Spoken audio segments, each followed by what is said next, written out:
नवीन व्हिडिओमध्ये अगदी मनापासून स्वागत करते। सर्वांना श्री स्वामी समर्थ। तुमचा सगळ्यांचा आजचा दिवस खूप छान, मस्त, आनंदाचा आणि आरोग्याचा जावो अशी स्वामींच्या चरणी प्रार्थना करते आणि आजच्या व्हिडिओला सुरुवात करते। कशा आहात तुम्ही सगळ्याजणी? खूप छान, मस्त आणि मजेतच असणार।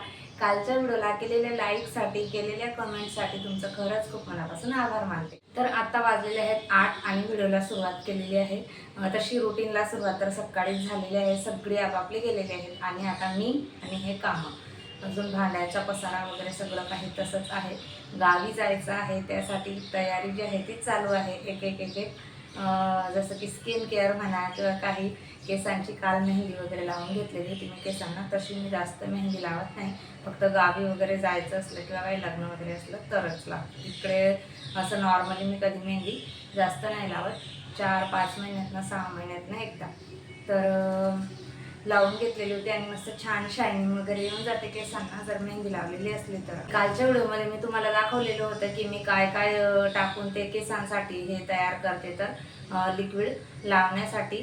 तर ते त्याच्याने ना खूप जास्त फरक पडतो आणि चांगलंही आहे ते।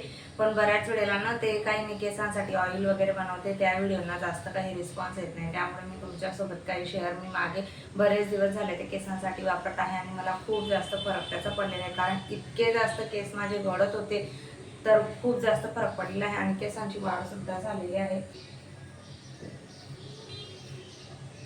आणि केस छान दिसतात त्याच्याने। तर आपण बाहेरून महागडे प्रोडक्ट वगैरे काही आणून यूज करण्यापेक्षाही घरच्या घरी आपण केलंच तर मग फायदेशीर ठरतं। त्यामुळे म्हटलं चला एकदा अजून तुम्हाला सांगून बघूया किंवा शेअर करूया तुमच्यासोबत। तर ते यूज करून बघा तुम्ही, कारण खरंच त्याच्याने खूप जास्त फरक पडतो आणि मला तरी त्याचा रिझल्ट आलेला आहे। कारण माझे इतके जास्त केस गळत होते, खूप घरामध्ये अक्षरशः मी किचनमध्ये जर मोकळे केस सोडले ना, पूर्ण किचनमध्ये खाली केसच केस पडलेले राहायचे। पण ते जेव्हापासून मी ते ऑइल पण तयार करते ना, ते आणि हे जे आपलं पाणी वगैरे तयार करून घेत असते, कढीपत्ता वगैरे जे काही साहित्य आहे मी व्हिडिओमध्ये तुम्हाला दाखवलेलंच होतं, त्याच्याने खूप जास्त फरक पडतो।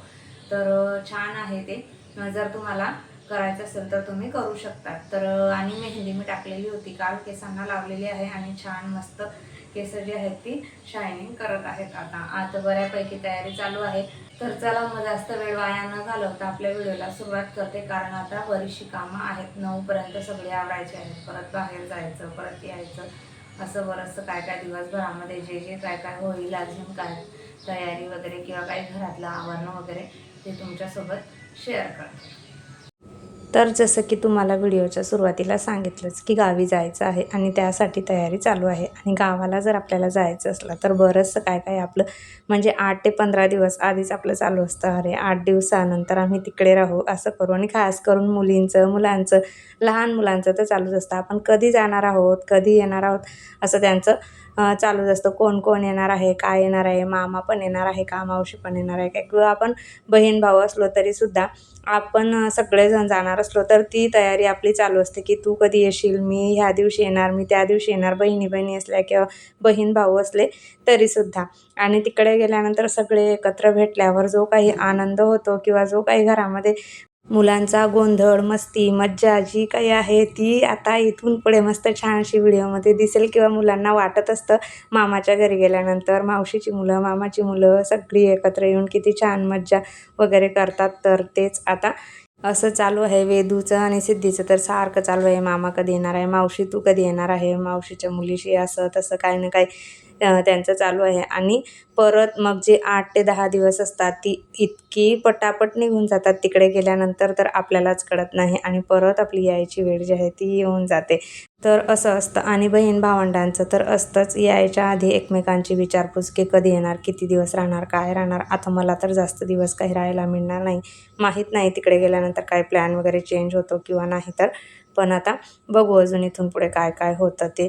तर लग्नही आहेत आणि लग्न वगैरे असले म्हणजे सगळेजण एकत्र जमलेले असतात। मागच्या वेळेस मी माझ्या काकांच्या मुलाचं लग्न होतं तेव्हा गेलेली, तेव्हा माझी बहीण वगैरे जास्त कोणी आलं नव्हतं आणि मी एकटीच होती, कारण मुलांच्या स्कूल वगैरे असल्यामुळे काही ते आलेले नव्हते आणि माझ्याही मुलींच्या स्कूल, एक्झाम वगैरे असं बरंचसं काय-काय असल्यामुळे त्याही आलेल्या नाहीत. आता कसं सगळ्यांना सुट्टी आहे आणि मस्त असं निवांत सगळेजण आता भेटून आणि एन्जॉय वगैरे करू शकतात. तर आपण जर एकटं गेलेलो असलो ना, तर तितकी मजा आपल्याला वाटत नाही किंवा त्यांची आठवण आपल्याला सतत येत असते किंवा एकटं-एकटं सारखं वाटतं. कारण ती आपल्याला सवय झालेली असते भावंडांची वगैरे सगळेजण जर सोबत असले तर. तर आता जाणार आहोत आणि आता सगळं व्यवस्थित झालेलं आहे ठरल्याप्रमाणे. नाही तर माझ्या वेदूची एक्झामचाच थोडा प्रॉब्लेम झाला होता. तिची एक्झाम पोस्टपोन झालेली होती. 21 तारखेपर्यंत तिची एक्झाम होती. पण आता झालं सगळं कव्हर. बघू आता काय एक्झाम वगैरे ही संपलेली आहे. त्यामुळे आता निवांत जरा तीही म्हणजे आमच्यासोबत येऊ शकते. नाही तर तिचा इतका मोठा प्रॉब्लेम झालेला होता आणि आमचं जाणं काही शक्य नव्हतं. मी मागे 1-2 वेळा तुम्हाला व्हिडिओमध्ये बोललीच होती, की स्कूलवाल्यांचं आपलं काही नियोजन असतं, तर त्यांचं काही नियोजन असतं. त्यामुळे मुलंही डिस्टर्ब होतात आणि आपणही स्वतः. कारण कुठे जायचं म्हटलं म्हणजे मुलांची स्कूल वगैरे हे सगळं आपल्याला बघावं लागतं शेवटी. कारण मुलांशिवाय पुढे काही घरातून पाऊल टाकता येत नाही. चला, सकाळचं मस्त छान असं किचन वगैरे आवरून झालेलं होतं. पुढचं हॉलमधलं आवरून झालेलं होतं. सगळी कामं झाली. दुपारच्या वेळेला कलिंगड आणलेलं होतं. ते कट करून घेतलेलं होतं आणि सगळ्यांना देऊन दिलेलं होतं. असं बरंचसं दिवसभरामध्ये आता तयारी वगैरे चालू असल्यामुळे काय-काय धावपळ जी आहे ती चालू आहे.